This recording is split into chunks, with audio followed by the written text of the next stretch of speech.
ಎಲವಿನುಳು ನಿಂದಿರಲು ಮುದವಾಂದು ಶಿವನು ನಿಂದಿರಲು ಮುದವಾಂದು ಶಿವನು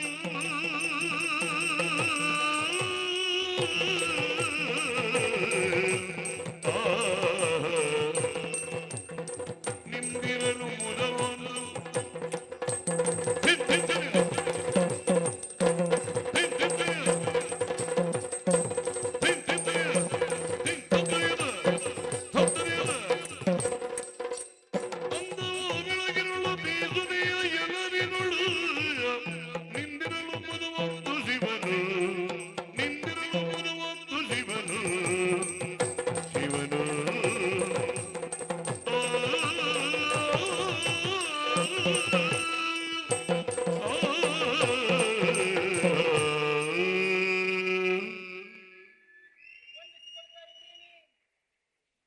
ಪಾರ್ವತಿ ಪ್ರಭು ಜಗದ ಮಾತಾ ಪಿತರವು ಒಂದೇ ಪಾರ್ವತಿ ಪರಮೇಶ್ವರ.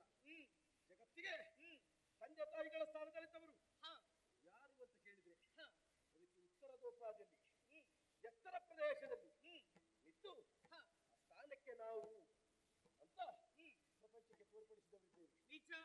ಇಡೀ ಪ್ರಪಂಚವೆಲ್ಲವೂ ಪ್ರಳಯವಾಗಿ ಜಲಮಯವಾದಂತಹ ಸಂದರ್ಭದಲ್ಲಿ ಆದಿಮಾಯೆ ಏಕತ್ವವೆನ್ನುವುದು ಬಹುತ್ವಗೊಳ್ಳುವ ಇಚ್ಛೆ ಮೂಡಿದ ಕಾಲಕ್ಕೆ ಸೃಷ್ಟಿ ಸ್ಥಿತಿ ಲಯಕ್ಕೆ ಬೇಕಾಗಿ ಮೂರು ಮೂರ್ತಿಗಳ ಸೃಷ್ಟಿ.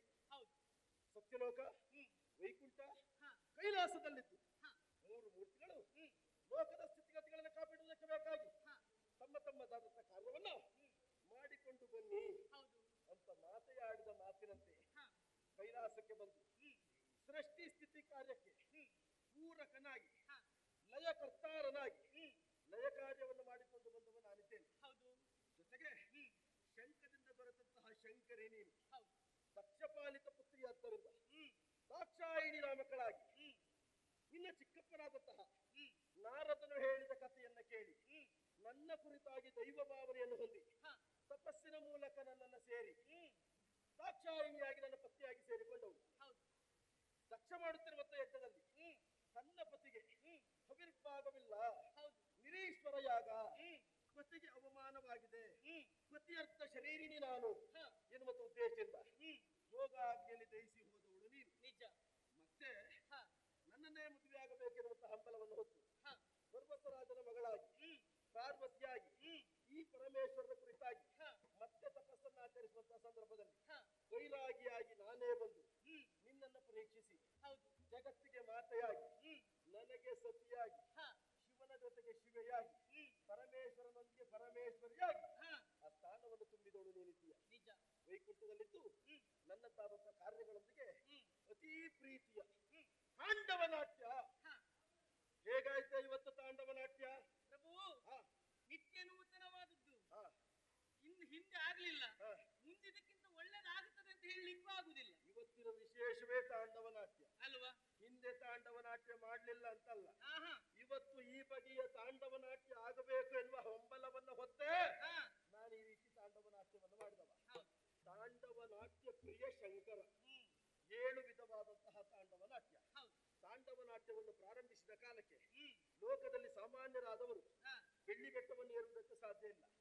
ಯೋಗ್ಯತೆಯನ್ನು ಹೊಂದಿದಂತಹ ಋಷಿ ಮುನೀಷಿಗಳಿಗೂ ಕೂಡ ತಾಂಡವ ನೃತ್ಯವಾಗುವ ಕಾಲಕ್ಕೆ ತ್ರಿಕಾಲದಲ್ಲಿಯೂ ನನ್ನನ್ನು ಕಾಣುವುದಕ್ಕೆ ಭಯಪಡ್ತಾರೆ. ಯಾಕೆ? 7 ವಿಧವಾದಂತಹ ತಾಂಡವ ನಾಟ್ಯ ಎಲ್ಲಿಂದ ಪ್ರಾರಂಭವಾಗಿ ಎಲ್ಲಿಗೆ ಮುಕ್ತಾಯ ಆಗ್ತದೆ ಅಲ್ವಾ ಕಲ್ಪನೆ ಇಲ್ಲ. ಬರುವವರಿಗೆ ಬಿಡು. ಇಲ್ಲಿಯೇ ಸದಾಕಾಲ ನಮ್ಮೊಂದಿಗಿದ್ದ ನಮ್ಮ ಗಣಗಳಿಗೆ ಪ್ರಮತಾದಿ ಗಣಗಳಿಗೆ ಭೃಂಗಿ ಭ್ರಕುಟಿ ಮುಂತಾದವರಿಗೆ ಇಷ್ಟೊತ್ತಿಗೆ ಪ್ರಾರಂಭ ಆಗ್ತದೆ ಅಂತ ಗೊತ್ತಿಲ್ಲ. ಇದನ್ನು ಅರಿತವರು ಯಾರು ಕೇಳಿದ್ರೆ ಒಂದು ವೈಕುಂಠವಾಸಿಯಾದಂತಹ ಮಹಾವಿಷ್ಣು, ಕಡೆಯ ದಿಕ್ಕಿನ ಒಡೆಯನಾದಂತಹ ನನ್ನ ಯೋಗ್ಯತೆಯನ್ನು ಅರ್ಥವಿಸಿಕೊಂಡವರಿದ್ದಾನೆ. ಇನ್ನೊಂದು ಸತ್ಯಲೋಕವಾಸಿಯಾದಂತಹ ಬ್ರಹ್ಮ, ಇನ್ನೊಂದು ಸುರಲೋಕದೊಡೆಯ ದೇವೇಂದ್ರ. ಮತ್ತೆ ಬಹಳಷ್ಟು ಜನರಿಗೆ ಅರ್ಥವಿಸಿಕೊಳ್ಳುವುದಕ್ಕೆ ಸಾಧ್ಯವಾಗಲಿಲ್ಲ. ಆನಂದ ತಾಂಡವ, ತ್ರಿಪುರ ತಾಂಡವ, ಸಂಹಾರ ತಾಂಡವ, ಸಂಧ್ಯಾ ತಾಂಡವ, ಗೌರಿ ತಾಂಡವ, ಕಾಳಿ ತಾಂಡವ, ಉಮಾ ತಾಂಡವ. ಇದು ಪ್ರಪಂಚದ ಸ್ಥಿತಿಗತಿಗಳನ್ನ, ಸೃಷ್ಟಿ ಸ್ಥಿತಿ ಲಯವನ್ನ, ಆನಂದವನ್ನ, ಸಂಹಾರವನ್ನ, ಮತ್ತೊಬ್ಬರನ್ನ ಮತಿಸುವುದನ್ನ ತಾಂಡವ ನಾಟ್ಯದ ಮೂಲಕ ತೋರಿಸುವುದು ನಾನಿದ್ದೇನೆ. ಜೊತೆಗೆ ಪ್ರದೋಷ ಕಾಲದಲ್ಲಿ ನನ್ನನ್ನು ಕಾಣುವಂತ ಭಕ್ತಾದಿಗಳಿಗೆ ದರ್ಶನವನ್ನು ಕೊಡುವ ಯಾಕೋ ಏನು ಇವತ್ತು ನೀನು ಎಷ್ಟು ಹತ್ತಿರ ನಿಂತರೂ ನನಗೆ ಬಹಳ ದೂರ ನಿಂತಾಗ ಕಾಣುವುದಿಲ್ಲ. ನಿಮ್ಮ ಸಮೀಪದಲ್ಲೇ ಇದ್ದೀರಲ್ಲ ಯಾಕೋ ನನಗೆ ನೀನು ಬಹಳ ದೂರ ಇದ್ದಾಗ ಕಾಣ್ತದೆ. ಯಾಕೆ ದೂರ ದೂರ ಹೋಗ್ತಾ ಇದ್ದೀಯ? ಇನ್ನು ಸ್ವಲ್ಪ ಹತ್ತಿರಕ್ಕೆ ಬರಬಾರ್ದು. ಪರಶಿವ ತಾಂಡವವಾಡಿದ ಗುಂಗನೇ ಪರಶಿವ ತಾಂಡವ ಆಡಿದ ಗುಂಗನೇ ಸರಸಗೆ ಎಳೆಸುತ್ತ ತವಗವ ತೋರಿದೆ ಸರಸಗೆ ಎಳೆಸುತ್ತ ತವಗವ ತೋರಿದೆಯೋ ಸರಸರ ದೂರಗೆ ಸರಿಯುತ್ತ ನುಡಿದಳು ಗಿರಿಜೆಯು ಎಂತೆಂದು ಸರಸ ಪರಶಿವ ತಾಂಡವವಾಡಿದ ಗುಂಗನೇ ಪರಶಿವ ತಾಂಡವ ಆಡಿದ ಗುಂಗನೇ ಸರಸಗೆ ಎಳೆಸುತ್ತ ತವಗವ ತೋರಿದೆ ಸರಸಗೆ ಎಳೆಸುತ್ತ ತವಗವ ತೋರಿದೆಯೋ ಸರಸರ ದೂರಗೆ ಸರಿಯುತ್ತ ನುಡಿದಳು ಗಿರಿಜೆಯು ಎಂತೆಂದು ಸರಸರ ದೂರಕ್ಕೆ ಸರಿಯುತ್ತ ನುಡಿದಳು ಗಿರಿಜೆಯು ಎಂತೆಂದು ಸರಸಗಿದು ಹೊತ್ತಲ್ಲ ಅರಸ ನಿಮಗಿದು ಗೊತ್ತಲ್ಲ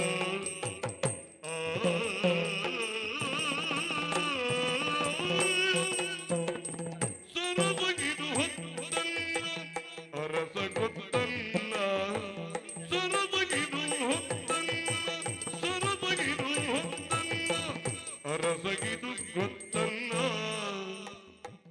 ಅರಸಗಿದು ಗೊತ್ತಲ್ಲ ವಿರಸಗಿಡೆ ಮಾಡದಿರಿ ನಲ್ಲ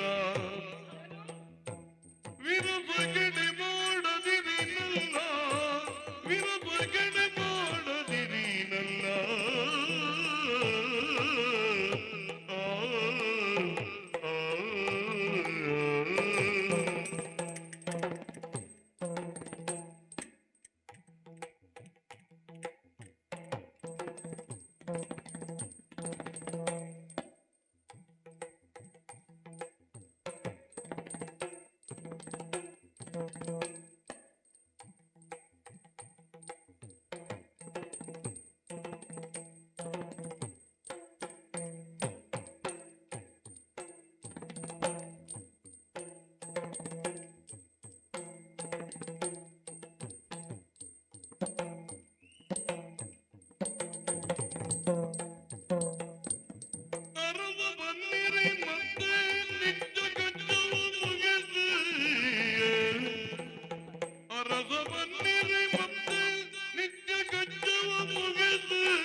ಸರಸಗು ಸಮಯವಿಹುದಲ್ಲ ಈ ಸರಸಗು ಸಮಯವಿಹುದಲ್ಲ ವಿರಸಗೆಡೆ ಮಾಡದಿರಿ ನಲ್ಲ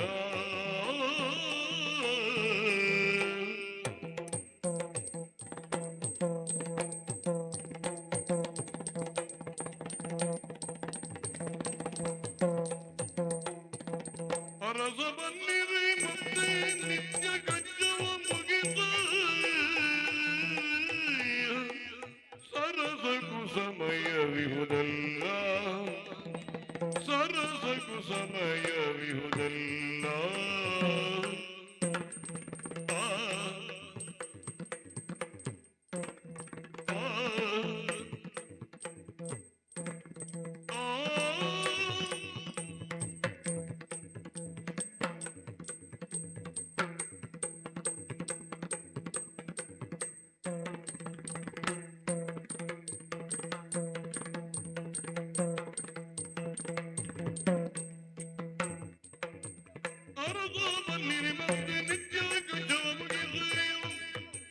ಸರಸಗು ಸಮಯವಿಹುದಲ್ಲ ಸರಸಗು ಸಮಯವಿಹುದಲ್ಲ ಸರಸಗಿದು ಗೊತ್ತಲ್ಲ ಅರಸಗಿದು ಗೊತ್ತಲ್ಲ ವಿರಸಗಡೆ ಮಾಡದಿರಿ ನಲ್ಲ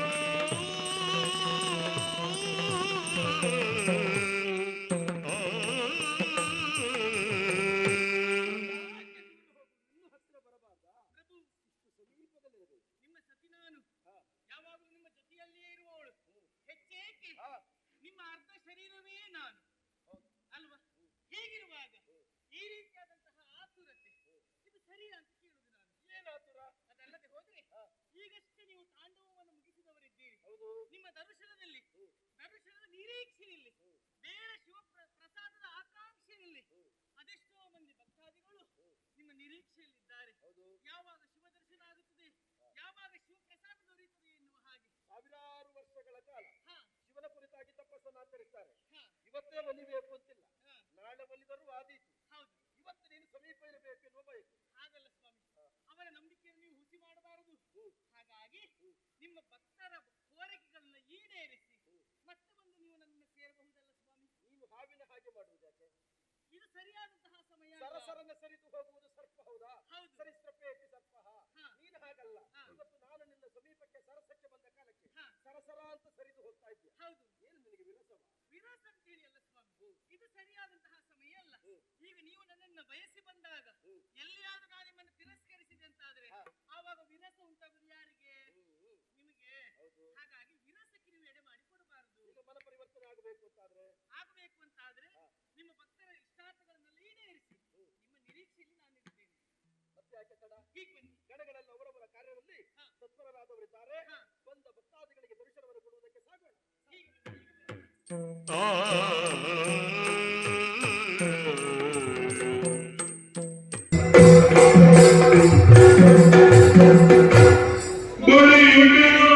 ಒಳಗೆ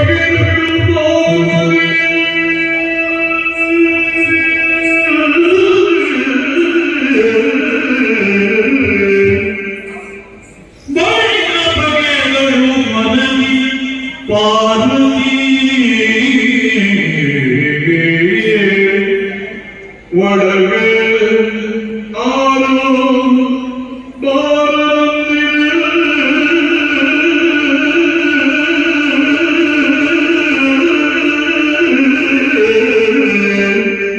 ಪಾರ್ವತಿ ಮನದಿ ಬಗೆಗಳು ಒಳಗೆ ಆರು ಬಾರದಂತಿರೆ ಯಾರು ಬಾರದಂತಿರೆ ನಿವಿದ ಬೇಗನೆ ಕಾವಲಿರುವ ಆರು ಬಾರದಂತಿರೆ ನಿವಿದ ಬೇಗನೆ ಕಾವಲೆ ಮತಯೇ ಜಲ ಜಲಗೆ ಬಳಿಕ ಬಗೆದಳು ಮನದಿ ಪಾರ್ವತಿಗೆ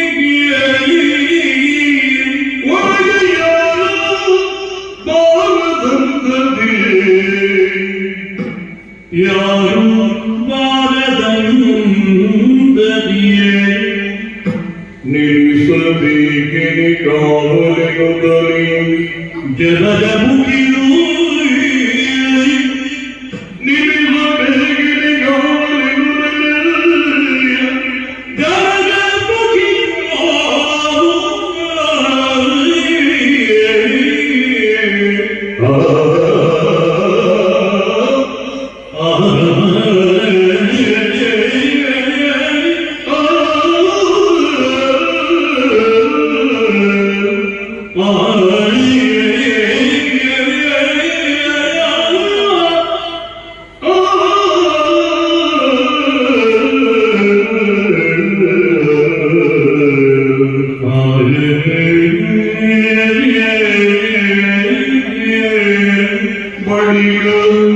ಬಗೆದಳು ಮನದಿ ಪಾರ್ವತಿ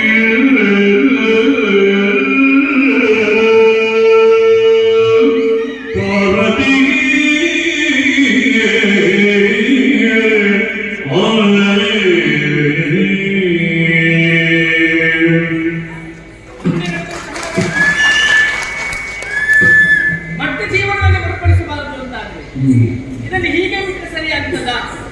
ಯಾವತ್ತೂ ಕೂಡ ನನ್ನನ್ನು ಈ ರೀತಿಯಾದಂತಹ ಕೃತ್ಯವನ್ನು ಕೈದವರೇ ಅಲ್ಲ. ಹಾಗಾದರೆ ಒಮ್ಮೆಗೊಮ್ಮೆ ನನ್ನ ಏಕಾಂತವನ್ನು ಪ್ರವೇಶಿಸ್ತಾರಂತಾದರೆ ದ್ವಾರದಲ್ಲಿ ತಡೆಯುವುದಕ್ಕೆ ನಂದಿಯನ್ನು ಇರಿಸಿದರೂ ಕೂಡ ನಂದಿಯನ್ನು ತಳ್ಳಿ ಬಂದಿದ್ದೇನೆ. ಇದು ಒಂದು ರೀತಿಯಾದಂತಹ ವಿಚಿತ್ರವಾದಂತಹ ಅನುಭವ ನನ್ನ ಪಾಲಿಗೆ. ಹಾಗಾದರೆ ಈಗ ನಿಮಗೆ ಮತ್ತೆ ಮರುಕಳಿಸಬಾರದು ಅಂತಾದರೆ ಅದಕ್ಕೊಂದು ದಾರಿಯನ್ನು ನಾನೇ ಕಂಡುಕೊಳ್ಳಬೇಕು. ಅದು ಏನು? ನನ್ನ ಮನೆಗೆ ಲೆಕ್ಕಿಸಬೇಕಾದಂತಹ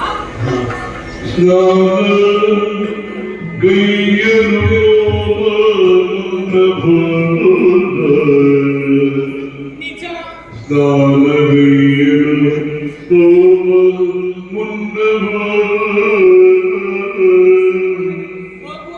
ತನ್ನ ದೇಹದ ಅಂಗ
ಅದರಿಂದಲೇ ಒಂದು ಗೊಂಬೆಯನ್ನು ಮಾಡಿದ್ದೇನೆ. ಗೊಂಬೆಯನ್ನು ಮಾಡಿದ್ದೇನೋ ಸತ್ಯ, ಹಾಗಂತ ಅದಕ್ಕೆ ಬೇಕಾದಂತಹ ಶೃಂಗಾರವನ್ನು ಸಹ ಮಾಡಿದ್ದೇನೆ. ಇತ್ಯಾದಿ ಆಭರಣಗಳನ್ನು ಪಡಿಸಿದ್ದೇನೆ. ಆಮೇಲೆ ದೂರದಿಂದ ನಿಂತು ನೋಡುವಾಗ ಯಾರೂ ಕೂಡ ಮೋಹಿತರಾಗಬೇಕಾದಂತಹ ರೂಪ ಸ್ವಾಮಿ. ನಿಜವಾಗ್ಲೂ ನಿರ್ಜೀವವಾಗಿರುವಾಗ ಇನ್ನಿಷ್ಟು ಆಕರ್ಷಿಸುತ್ತದೆ ಅಂತ ಇನ್ನು ಎಲ್ಲಿಯಾದರೂ ಇದಕ್ಕೆ ನಾನು ಜೀವ ಕೊಟ್ಟೆ ಅಂತಾದರೆ ಆಮೇಲೆ ಅದರ ಚಲನವಲನವನ್ನು ನೋಡುವಾಗ ಅಥವಾ ಅದರ ಬಾಲಭಾಷೆಯನ್ನು ಕೇಳುವಾಗ ಮನಸ್ಸಿಗೆ ಎಷ್ಟು ಹಿತ ಆಗಲಿಕ್ಕಿಲ್ಲ. ಹಾಗಾಗಿ ಸಮಯವೇ ತಗೊಳ್ಳ ಈ ಗೊಂಬೆಗೆ ಬೇಕಾಗಿ ಜೀವವನ್ನು ಕೊಟ್ಟಿರುತ್ತೆ.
ನಿಮ್ಮಿಂದಾಗಿ ತಂದ ಸೃಷ್ಟಿ ಆಯ್ತು.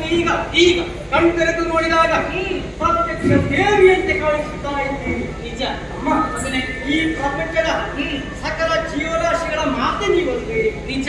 ಇಷ್ಟು ಮಕ್ಕಳು ನಿಮಗಿದ್ದು ಅವರ ಜೊತೆಗೆ ನಾನೂ ಸ್ವಲ್ಪ ಸೇರಿಕೊಂಡೆ. ಹೌದು, ಸಂತೋಷಮ್ಮ. ಓ, ನನ್ನ ಸೃಷ್ಟಿಯಾಗುವುದರಲ್ಲಿ ಪ್ರಪಂಚದ ಆರು ಹೋಗುಗಳನ್ನು ನಾನು ತಿಳಿಯುತ್ತಾ ಇದ್ದೇನೆ. ಮಗುವೊಂದು ಜನಿಸಿದಾಗ ಅಳುವುದೇ ಯಾರ ನ್ಯಾಯ. ನಿಜ. ಆದ್ರೆ ಆ ಮಗುವನ್ನು ಎತ್ತಿ ಮುದ್ದಾಡಿ ಎದೆಯ ಹಾಲುಣಿಸಿ ಕೊಂಡಾಟ ಮಾಡುವುದು ತಾಯಿಯ ಧರ್ಮ. ನಿಜ. ಆ ನಂತರ ಮಗು ಬೆಳೆದು ನಡೆಯುವುದಕ್ಕೂ ಮಾತನಾಡುವುದಕ್ಕೂ ಮುಂದೆ ವ್ಯವಹಾರ ಮಾಡುವುದಕ್ಕೆ ಪ್ರಾರಂಭಿಸುತ್ತದೆ. ನಿಜ. ಆದ್ರೆ ಇಲ್ಲಿ ಹಾಗಲ್ಲ. ನಾನು ಜನಿಸುವಾಗ ಎಲ್ಲವನ್ನೂ ಮಾಡ್ತಾ ಇದ್ದೇನೆ ಅಲ್ವಾ? ಇದಕ್ಕೆ ಕಾರಣ ಯಾರು? ನಾನೇ ಕಾರಣ. ಮಹಾತಾಯಿ. ಹುಟ್ಟುವಾಗಲೇ ಪ್ರೌಢಾವಸ್ಥೆಯಲ್ಲಿ ನೀವಿದ್ದೀರಿ. ಹೌದು. ಅಮ್ಮ, ಈ ವಿಶೇಷವಾದ ಸೃಷ್ಟಿ ಯಾಕೆ? ಮುಂದೆ ನನ್ನಿಂದ ಏನು ದಾರಿ ನನಗಿಕ್ಕಿದೆ? ನನ್ನ ಸೃಷ್ಟಿ ಹೇಗೆ ಮಗನೇ?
ಇದುವೇ ಕೈಲಾಸ ಲೋಕ.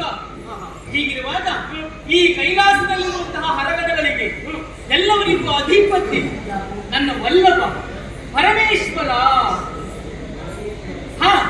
ಆ ಶಿವನ ಸತಿ ನಾನು. ಹೆಚ್ಚೇಕೆ ಈ ಕೈಲಾಸಕ್ಕಂತ ಹೇಳಿಯಲ್ಲ, 14 ಲೋಕಗಳಿಗೂ ಲೋಕಲೋಕಗಳಿಗೂ ತಂದೆ ತಾಯಿಯರು ಯಾರು ಕೇಳಿದ್ರೆ ಅದು ಪಾರ್ವತಿ ಪರಮೇಶ್ವರ ಎಂಬುದಾಗಿ ಎಲ್ಲರೂ ಕೊಂಡಾಡುತ್ತಾರೆ. ಹೀಗಿರುವಾಗ ಅವರ ಮಡದಿಯಾದಂತಹ ನಾನು, ನನ್ನವರು ಲಯನಾಧಿಕಾರವನ್ನು ಹೊಂದಿದ್ದಾರೆ. ಅವರ ಸತಿಯಾದಂತಹ ನಾನು ಸೃಷ್ಟಿಸುವಂತಹ ಯೋಗ್ಯತೆಯನ್ನು ಹೊಂದಿದ್ದೇನೆ. ಹಾಗಾಗಿ ನಿನ್ನ ಸೃಷ್ಟಿಗೆ ಕಾರಣಕರ್ತರು ನಾನೇ ಇದ್ದೇನೆ. ಹಾಗಾಗಿ ನನ್ನ ಸೃಷ್ಟಿಯ ಗುರ್ತೇನು? ಯಾಕೆ ಈ ರೀತಿಯಾದಂತಹ ಕಾರಣ ಉಂಟು ಮಗನೇ. ಇದ್ದಂತಹ ಮಕ್ಕಳಲ್ಲಿರುವಂತಹ ಬಲದ ಮೇಲೆ ಯಾಕೋ ಏನೋ ನನಗೆ ಒಂದು ರೀತಿಯಾದಂತಹ ಶಂಕೆ. ಈ ಹಿಂದೆ ನಡೆದು ಹೋದಂತಹ ಘಟನೆಯೊಂದನ್ನ ಯೋಚಿಸಿ ಅವರು ಯಾರಿಂದಲೂ ಆಗದಿರುವಂತಹ ಕಾರ್ಯ ಸಾಧಿಸುವುದಕ್ಕೆ ಒಬ್ಬ ಸಮರ್ಥ ಬೇಕೆನ್ನುವಂತಹ ಉದ್ದೇಶದಿಂದಾಗಿ ನನ್ನ ಕಣ್ಣಿಗೆ ಲೇಪಿಸಿಕೊಳ್ಳಬೇಕಾದಂತಹ ಶೃಂಗಾರದ ಅಂಗಾರಗಳನ್ನು ತೆಗೆದು ಅದರಿಂದಲೇ ಒಂದು ಮೂರ್ತಿಯನ್ನು ಮಾಡಿ ಈ ಮೂರ್ತಿಯನ್ನು ಸಿದ್ಧಪಡಿಸಿದ್ದು ನಾನೇ. ಅದಕ್ಕೆ ಜೀವಕಲೆ ಕೊಟ್ಟದ್ದು. ನೋಡುವಾಗ ನನ್ನ ಹಾಗೆಯೇ ನಿನ್ನನ್ನು ಸೃಷ್ಟಿಸಿದ್ದೇನೆ, ನನ್ನದೇ ರೂಪ. ಹಾಗಾದ್ರೆ ನಿನ್ನನ್ನು ಸೃಷ್ಟಿಸುವುದಕ್ಕೆ ಉದ್ದೇಶ ಏನು? ಕಾರಣ ಉಂಟು ಮಗನೇ. ನಾನು ಸ್ನಾನಗೃಹಕ್ಕೆ ಹೋದಂತಹ ಹೊತ್ತಿಗೆ ನೀನು ಬಾಗಿಲ ಪಠಣ ರಕ್ಷಣೆ ಮಾಡಬೇಕು. ಅಧಿಕಾರ ಬಾಗಿಲ ಪಟ್ಟ ಆದೀತ ಯಾರೂ ಕೂಡ ಪ್ರವೇಶಿಸಿದ್ರು ಕೂಡ ಒಳಗೆ ಬಿಡಬಾರದು, ಯಾರನ್ನೂ ಬಿಡಬಾರದು. ಯಾರನ್ನು ಹೆಚ್ಚೇಕೆ ಈ ಕಿರಿಯ ಅಧಿಕಾರಿಯೇ ಮೊದಲಿನನ್ನು ತಡೆದರು ಒಳ ಪ್ರವೇಶಿಸುವುದಕ್ಕೆ ಬಿಡು ಎಂಬುದಾಗಿ ಹೇಳಿದ್ರು ಕೂಡ ಅವರಿಗೆ ಅನುಮತಿ ಮಾಡಿಕೊಡಬಾರದು. ಬಿಡಬಾರದು. ಇದು ನಿನ್ನ ಕೆಲಸ. ಹಾಗೆ ಮಾಡೋದಕ್ಕೆ ಆಗುವುದಲ್ಲ.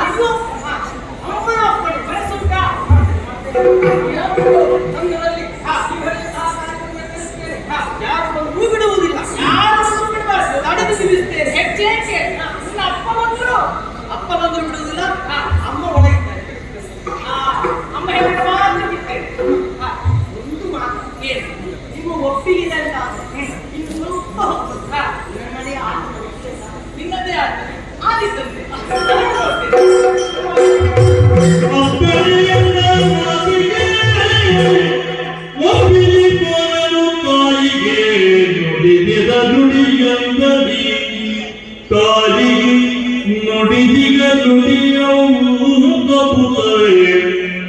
ಬಾಗಿಲಂ ಕಾಯಲು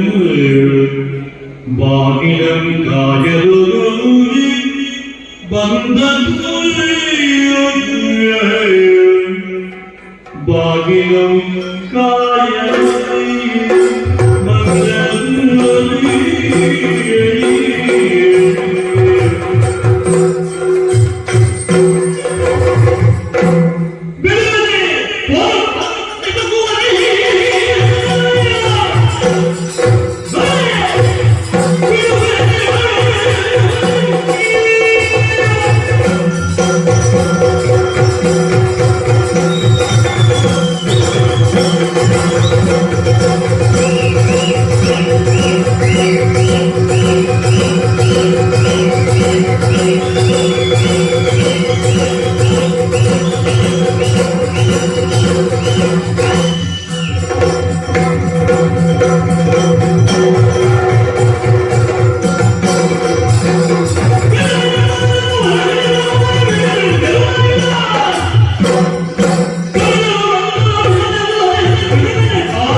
ನೋಡು, ನೀನು ಯಾರು ಅಂತ ನನಗೆ ಗೊತ್ತಿಲ್ಲ.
ವರ್ಷಗಳ ಹಿಂದೆ ಇಲ್ಲಿಯೇ ವಿಜೃಂಭಿಸಿ ಮತ್ತೆ ಅದೆಷ್ಟೋ ವರ್ಷಗಳ ನಂತರ ಪ್ರವೇಶ ಮಾಡಬೇಕು ಮಾತು ಕೇಳಿದ್ರೆ ಹಾಗೆ ಅನ್ನಿಸ್ತದೆ. ನೀನು ಮಾತಾಡೋದು ನೋಡಿದ್ರೆ ನಾನೇ ಇವತ್ತು ದೂರದಿಂದ ಎಂದು ಬಂದಾಗುಂಟು. ನೀನು ಇದೇ ಹುಟ್ಟುಬೇಡ. ನೀನು ಹೇಳಿದ ಮಾತು ಸತ್ಯ. ಇದೇ ನಾನು ಸತ್ಯ. ಮತ್ತೆ ನಿಮ್ಗೆ ಆಶ್ಚರ್ಯ ಆಗೋದು, ಈ ಸಣ್ಣ ಪ್ರಾಯದಲ್ಲಿ ಇಷ್ಟು ಸಣ್ಣ ಮಗು, ಈ ಸಣ್ಣ ಮಗು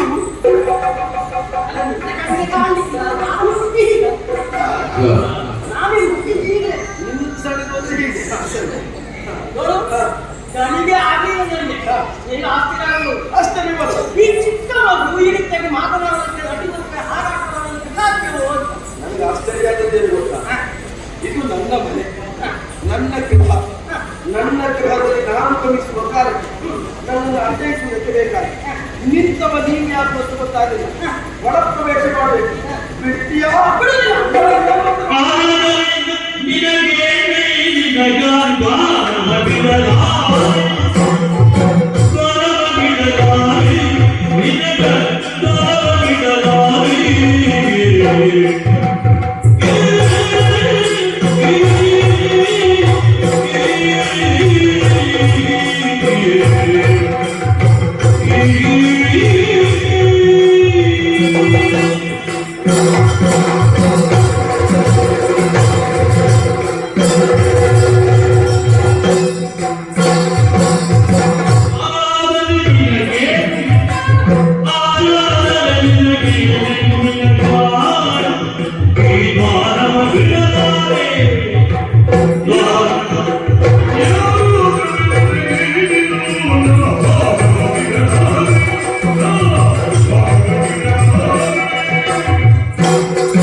ನನ್ನ ಮನೆಯಲ್ಲಿ ನನ್ನನ್ನು ಕಡಿಯುವುದಕ್ಕೆ ಮುಂದಾಗ್ತಾ ಇದ್ದಾನೆ.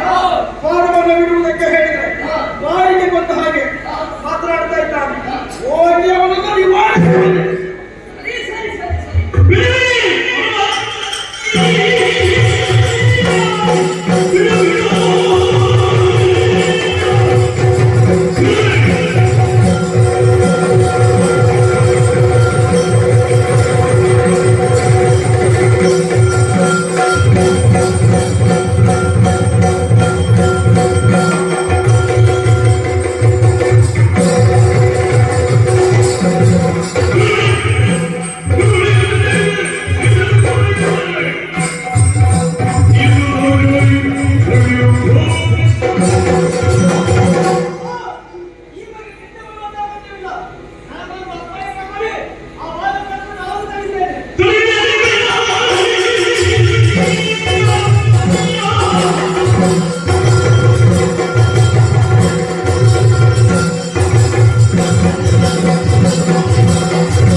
ಅವನ ಸೇವಕನಿದ್ದೇನೆ.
ವಾಹನಗಳನ್ನೆಲ್ಲ ಹಾ. ಹೊಡಿತು ಓಡಿಸುವ ಓಡಿಸಿದ್ದಾಯಿತು. ಈಗಲಾದ್ರೂ ಬಿಟ್ಟೇನು? ನಿನ್ನನ್ನು ಓಡಿಸಿದ.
ನನ್ನ ಮೈಗೆ ಲೇಪಿಸಿಕೊಳ್ಳಬೇಕಾದಂತಹ ಅಧಿಕಾರವನ್ನು ತೆಗೆದು ಈ ರೀತಿಯಾಗಿ ನಿನ್ನನ್ನು ಶಿಕ್ಷಿಸಿದ್ದಷ್ಟೇ ಅಲ್ಲದೆ, ಅಪ್ಪ, ನೀವು ಕೊಟ್ಟಂತಹ ಕಾರ್ಯವನ್ನು ನಿಷ್ಠೆಯಿಂದ ಮಾಡುತ್ತೇನೆ ಎಂಬುದಾಗಿ ಸಂತೋಷದಿಂದ ಒಪ್ಪಿಕೊಂಡರು.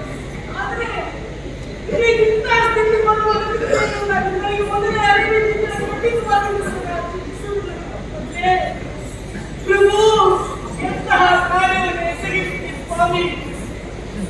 ನಿಮ್ಮ ಶಿಕ್ಷೆಗೆ ಬೇಕಾಗಿ ದೀನದ ಒಂದು ಕುಮಾರನ ತಲೆ ನಡೆಯುವ ಮೊದಲು ನಿಮ್ಮ ಸಿಟ್ಟಿಗೆ ನಾನಾದರೂ ಬದಿಯಾಗಿ ಹೋಗಬಾರದಿತ್ತೆ, ನಾನಾದರೂ ಬದಿಯಾಗಿ ಹೋಗಬಾರದಿತ್ತೆ. ಇಲ್ಲ ಇಲ್ಲ, ಇಂತಹ ಕೃತ್ಯವನ್ನು ಸಹಿಸಕ್ಕಾಗಲ್ಲ. ಇದನ್ನು ನೋಡಿ ನಾನು ಸಹಿಸುವುದಿಲ್ಲ ಸ್ವಾಮಿ, ಸಹಿಸುವುದಿಲ್ಲ. ಪ್ರಭು,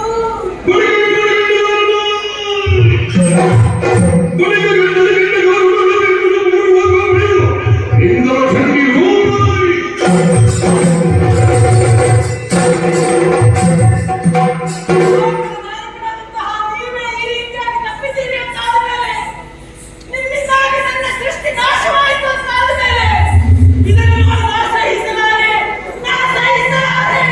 ಕ್ರೋಧಾಗ್ನಿಯಿಂದಾಗಿ 3 ಲೋಕವನ್ನು ಸುಡುತ್ತೇನೆ, 3 ಲೋಕವನ್ನು ಸುಡುತ್ತೇನೆ.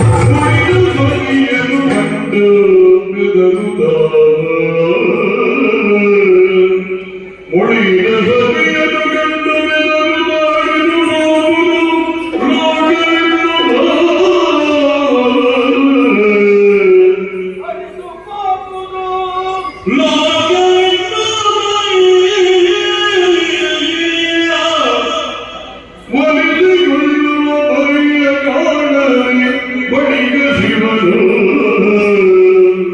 ಒಲಿಸಿಕೊಳ್ಳುವ ಪರಿಯ ಕಾಣದೆ ಬಲೆ ಕೈಗೆ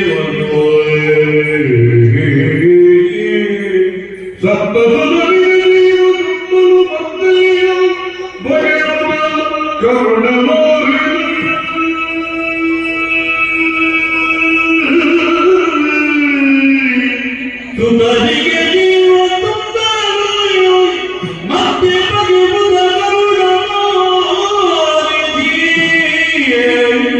ಚಿತ್ತನಾರಿಯು ಕರೆಸಿಕೊಂಡನು ತಂದ ಗಳಗಳನು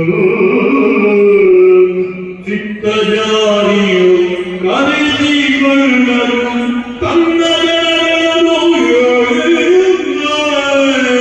ಉಳಿದು ಸರಿಯನು ಕಂಡು ಬೆದರು ತಾಡಿದನು ಲೋಕವಿಲ್ಲದ ಒಲಿಸಿಕೊಳ್ಳುವ ಬರಿಯ ಕಾಣದೆ ಬಳಿಕ ಶಿವರು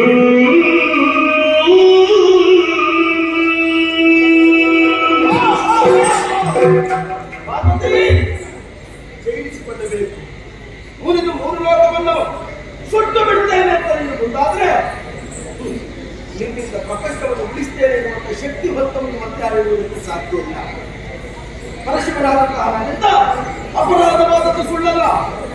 ಸುತರನ್ನೇ ಕಂಡುಕೊಂಡೇ ಇರುವಂತಹ ಪುತ್ರವಿರಹದ ತೊಳ್ಳುವಿಯಲ್ಲಿ ಬೆಂದವನು ಇರ್ತೀಯ. ಯೋಚನೆ ಮಾಡಬೇಡ. ನೀನು ಶಾಂತಳಾಗದೆ ಹೋಗುವಂತಾದ್ರೆ ನಾನು ಕರುಣೆ ಬರುತ್ತೇನೆ. ಹೇಗೆ ಸತ್ತರಿಂದ ಮಗನನ್ನ ನಾನು ಬದುಕಿದ್ದೇನೆ. ಸ್ವಾಮಿ, ಸತ್ತ ಮಗನನ್ನು ಬದುಕಿಸ್ತೇನೆ ಅಂತ ಹೇಳ್ತಾ ಇದ್ದೀರಿ. ನನ್ನ ಮಗನ ದೇಹ ಮಾತ್ರ ಶಿರ ಇಲ್ಲ. ಹೇಗೆ ಸಾಧ್ಯ ಸ್ವಾಮಿ? ತಾಳ್ಮೆಯಿಂದ ಸಹಿಸಿಕೊಂಡಿದ್ದೇನೆ ಅಂತ ಹೇಳಿದೆ. ಸತ್ತ ಮಗನನ್ನ ಕರುಣದಿಂದ ನಾನು ಬದುಕಿಸಿಕೊಂಡೆ. ನೀವು ಮಗನನ್ನು ಬದುಕಿಸಿಕೊಡ್ತೀರಿ ಅಂತಾದ್ರೆ ನನ್ನ ಸಿದ್ಧತೆ ನಾನು ಕಡಿಮೆ ಮಾಡಿಕೊಳ್ಳುತ್ತೇನೆ, ಶಾಂತವಾಗುತ್ತೇನೆ. ಯಾರನ್ನ ಹೇಳಿದ?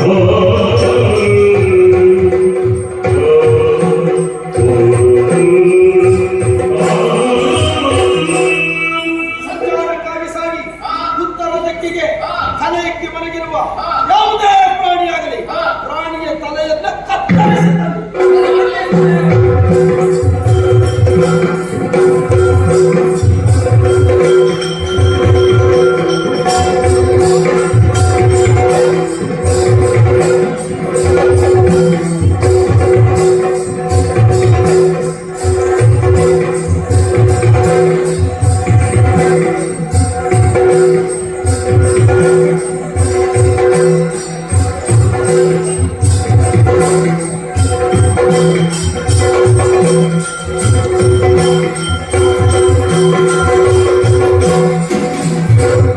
ಉತ್ತರದ ದಿಕ್ಕಿನಲ್ಲಿ ಸಾಯುವ ಹತ್ತ ಮೊದಲಿಗೆ ಸಿಕ್ಕ ಪ್ರಾಣಿಯ ಕತ್ತರಿಸಿ ವೃಂದವನ್ನು ತಂದಾಕ್ಷರದಿ ಕತ್ತರಿಸಿ ವೃಂದವನ್ನು ತಂದಾಕ್ಷರದಿ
ಉಳ್ಳಕ್ಕೆ ಉಂಟವನ್ನ ಸೇರಿಸಿದ್ದೀಯ. ನಿಜ.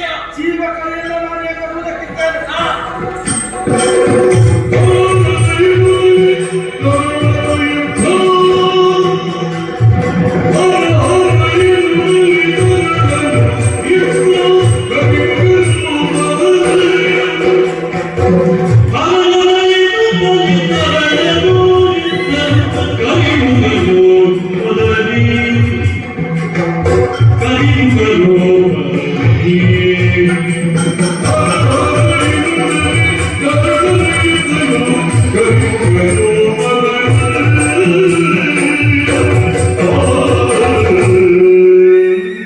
ಪಾರ್ವತಿಯ ಪ್ರಿಯ ಪುತ್ರನು ಎದ್ದು ನಿಂತಿದ್ದಾನೆ. ನಿಜ. ಜೀವ ಕಳೆಯಲು ಕೊಟ್ಟಿದ್ದೇವೆ. ಎದ್ದು ನಿಲ್ಲುವ ಕಾಲಕ್ಕೆ ಹಲಕಲೆಗಳೆಲ್ಲ ಒಂದಾಗಿ ಕರಿಮುಖ ಕರಿಮುಖ ಕರಿಮುಖ ಎಂದಾಗಿ ಜಯ ಜಯ ಜಯವೆಂದಾಗಿ ಜಯ ಘೋಷವನ್ನು ಕೂಗುತ್ತಾ ಇದ್ದಾರೆ. ಹೌದು ಕರಿಮುಖನೆನ್ನುವ ನಾಮಾಂಕಿತವೇ. ಹೌದು, ಇಷ್ಟೇ ಸಾಕ. ಮತ್ತೆ ಮತ್ತೆ ಉಳಿದ ಮಿಕ್ಕವರ ಹಾಗೆ ಇವನಾಗಬಾರದು. ಇವನೊಬ್ಬ ವಿಶೇಷ. ಮರಳಿ ಬಂದೆಯೋ ಹೋದ ಜೀವವೇ ಮರಳಿ ಬಂದೆಯೋ ಕಂದೆಯೋ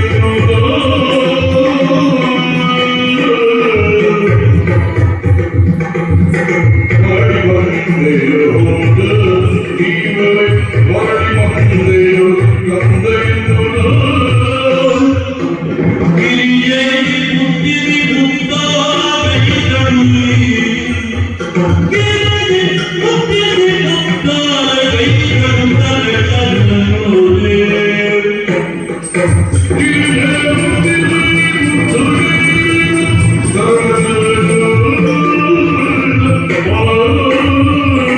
ಮಕ್ಕಳನ್ನು ಕಳೆದುಕೊಂಡಂತಹ ನೋವೇನು ಎನ್ನುವುದು ತಂದೆ ತಾಯಿಗಳಿಗೆ ಮಾತ್ರ ಅರಿವಾಗುತ್ತದೆ.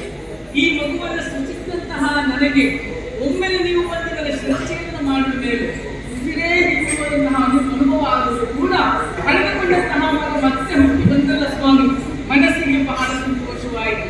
ಹಾಗಂತ ಈಗ ನಮ್ಮ ಸೃಷ್ಟಿಯಲ್ಲಿ ಅನೇಕ ಶಿವಗಳಿದ್ದಾರೆ, ಅವರ ಹಾಗೆ ಇವನಾಗಬಾರದು. ಇವನನ್ನು ಸೃಷ್ಟಿ ಮಾಡುವುದು ನೀನಾಗಿ, ಹಾ, ಅಪ್ಪನಿಗಾದ ಅಪ್ಪ ನಾನೇ ತಾನೆ. ನಿಜ ಸ್ವಾಮಿ. ಮಕ್ಕಳಿಗೆ ಸರಿಯಾದ ಕಾರ್ಯದಲ್ಲಿ ತೊಡಗಿಸಿಕೊಂಡು ಸಂಸ್ಕಾರವನ್ನು ನೀಡಿ ಹಾ. ಸನ್ಮಾರ್ಗದಲ್ಲಿ ಸಾಗಿಸಬೇಕಾದ ತಂದೆಯಾದ ಕರ್ತವ್ಯ. ಹೌದು. ಇವರನ್ನು ಸೃಷ್ಟಿ ಮಾಡಿದವರು ನೀನು. ಹಾ. ಇವನಿಗೆ ಲೋಕದಲ್ಲಿ ಮಾನ್ಯತೆ ಬರುವ ಹಾಗೆ ಹಾ. ಉಳಿದದ್ದನ್ನು ಕೊಡುವವ ನಾನು. ಅದು ಯಾವ ರೀತಿಯಲ್ಲಿ? ಇವನಿಗೆ ಕೊಡುವ ಸ್ಥಾನ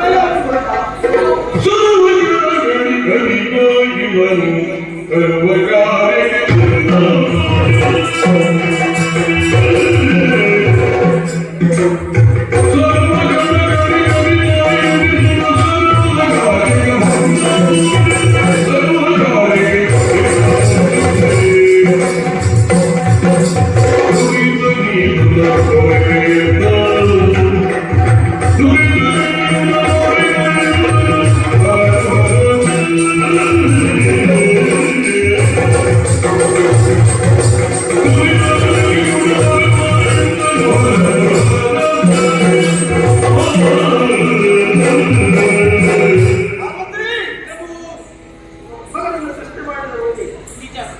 ಇವನ ತಲೆಯನ್ನು ತೆಗೆದು ಹಾ, ಮತ್ತೆ ಕರಿಯ ಮುಖವನ್ನು ಸೇರಿಸಿ ಹಾ, ಕರಿಮುಖ ಎಂಬುದಾಗಿ ಹಾ, ಉಳಿದವರು ಕರೆದವರು. ಹಾ. ಇವರಿಗೆ ಲೋಕದಲ್ಲಿ ಆರಾಧಿಸುವುದಕ್ಕೆ ಹೆಸರು ಬೇಕಾದರೆ ಹೆಸರು ಬೇಕಲ್ಲ? ಸರ್ವಗಣಗಳಿದ್ದಾರೆ. ಸರ್ವಗಣಿತ. ಹೌದು. ಹಾ, ಆ ಗಣಗಳಿಗೆಲ್ಲ ಹಾ. ಇವನು ಅಧಿಪತಿ. ಗಣಗಳಿಗೆ ಅಧಿಪತಿ ಆದ್ದರಿಂದ ಇವನ್ನು ಗಣಪತಿ. ಗಣಪತಿ. ಹೌದು. ಹಾ, ಲೋಕದಲ್ಲಿ ಹಾ. ಪ್ರಥಮ ಪೂಜಿತನು. ಅಥವಾ ಪೂಜಿತ. ಹೌದು. ಹಾ, ಯಾವುದೇ ಶುಭ ಕಾರ್ಯ ಆಗಬೇಕು ಅಂತಾದ್ರೆ ಹಾ. ಮೊದಲಾಗಬೇಕಾಗಿರುವುದು ಯಾವುದೇ ದೇವರಿಗೆ ಪೂಜೆ ಮಾಡಬೇಕು. ಹಾ, ಪ್ರಥಮ ಪೂಜೆ ಇವರಿಗೆ ಸಲ್ಲದೆ ಹಾ, ಬರುವ ವಿಘ್ನವನ್ನು ದೂರ ಮಾಡುವುದಕ್ಕೆ ಹಾ.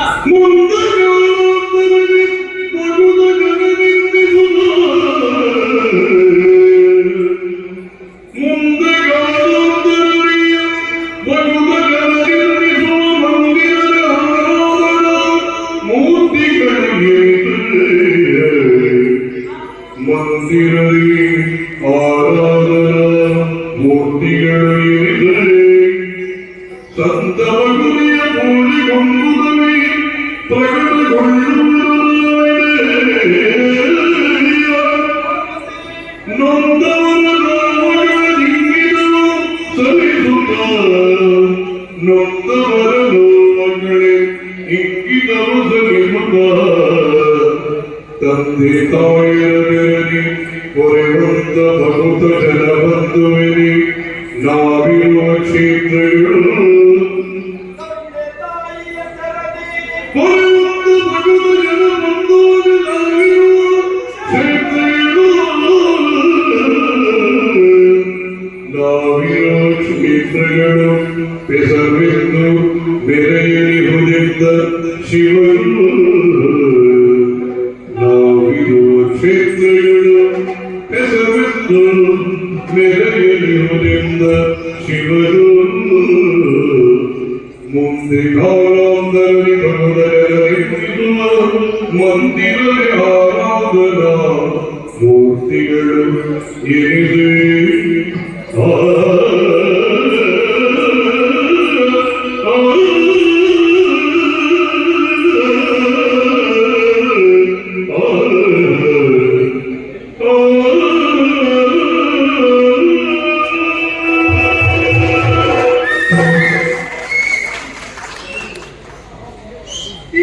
ಒಂದೇ.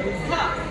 ಲೋಕದಲ್ಲಿ ಎಲ್ಲಿ ಎಲ್ಲ ಶಿವ ಪಾರ್ವತಿಯರ ದೇವಸ್ಥಾನವಿರ್ತದೋ ಹಾ.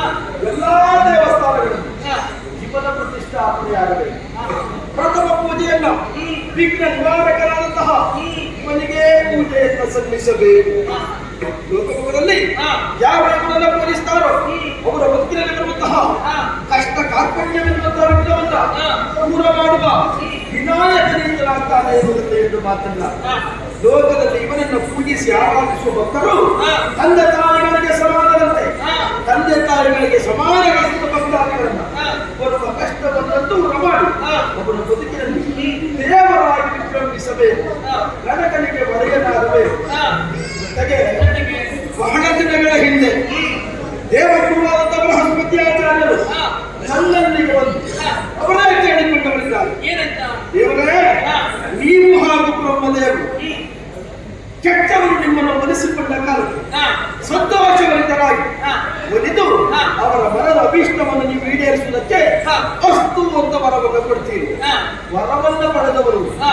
ದೇವತೆಗಳನ್ನ ಒಳ್ಳೆಯವರೆನಿಸಿಕೊಂಡ ಋಷಿಮುನೀಷಿಗಳನ್ನ ಹಿಂಸಿಸುವುದಕ್ಕೆ ಮುಂದಾಗ್ತಾರೆ. ಹಾ. ಇದಕ್ಕೆ ಪರಿಹಾರ ಏನು ಅಂತ ಕೇಳಿದಾಗ ಕೇಳಿದಾಗ ಈ ಕುರಿತಾಗಿ ನಾನು ಯೋಚಿಸ್ತೇನೆ. ಹಾ. ಜೊತೆಗೆ ಒಂದು ಪ್ರಮಾಣದ ಉತ್ತರವನ್ನು ಕೊಟ್ಟಿದ್ದೇನೆ. ಹೇಗೆ? ಲೋಕದಲ್ಲಿ ಹಾ. ಕೆಟ್ಟದ್ದನ್ನೇ ಬಯಸಿ ಇಲ್ಲಿಗೆ ಬರುವಂತವರಿಗೆ ಹಾ. ವಿಗ್ರಹವನ್ನು ಕೊಡುವುದಕ್ಕೆ ಹಾ. ಮೂರ್ತ ಸ್ವರೂಪವಾಗಿ ಹಾ. ಲಯಕರ್ತಾರನಾದಂತಹ ಹಾ. ನನ್ನಿಂದಲೇ ಹಾ. ಒಂದು ಶಕ್ತಿ ಕೊಡಲ್ಪಡಬೇಕು ಅಂತ ಹೇಳಿದ್ದೇನೆ. ಓಹೋ. ಅದೇ ವ್ಯಕ್ತಿ, ಹಾ. ಅದೇ ಶಕ್ತಿ, ಹಾ. ಅದೇ ಮೂರ್ತಿ ಹಾ. ಲೋಕದಲ್ಲಿ ಜನರ ಭಕ್ತಿ. ಭಕ್ತಿ. ಭಕ್ತಿಗಿದೊಂದು ಆಕಾರ. ಆಹಾ. ಆಕಾರವೇ ಹಾ. ಜನರ ಮನಸ್ಸಿನಲ್ಲಿದ್ದಂತಹ ಭಯವನ್ನು ದೂರ ಮಾಡಿ ಹಾ. ಲೋಕದ ಸರ್ವ ಜನರ ಹಿತವನ್ನು ಕಾಪಾಡುವುದಕ್ಕೆ ಬೇಕಾಗಿ, ಹಾ. ಲೋಕ ಸುವ್ಯವಸ್ಥಿತವಾಗಿ ಸಾಗಿಸುವುದಕ್ಕೆ ಬೇಕಾಗಿ ಹಾ. ನಮ್ಮಿಂದಲೇ ಜನ್ಮವನ್ನು ಪಡೆದವರಿದ್ದಾರೆ. ಲೋಕದಲ್ಲಿ ಯಜ್ಞ ಶಿವಗಿರಿ ದೇವಿರುತ್ತಾರೆ. ಅಲ್ಲಿ ಎಲ್ಲ ದೇವಸ್ಥಾನಗಳು ಹಾ. ಇಲ್ಲಿ ನಿಲ್ಲುವ ಗಣಪತಿಯ ಹಾ. ವಿನಾಯಕನ ಕ್ಷೇತ್ರದ ಮಹಾತ್ಮೆಯನ್ನ ಹಾ. ಕೈಲಾಸದ ಔನ್ನತ್ಯದಲ್ಲಿ ನಿಂತು ನೋಡೋಣ. ಹಾ.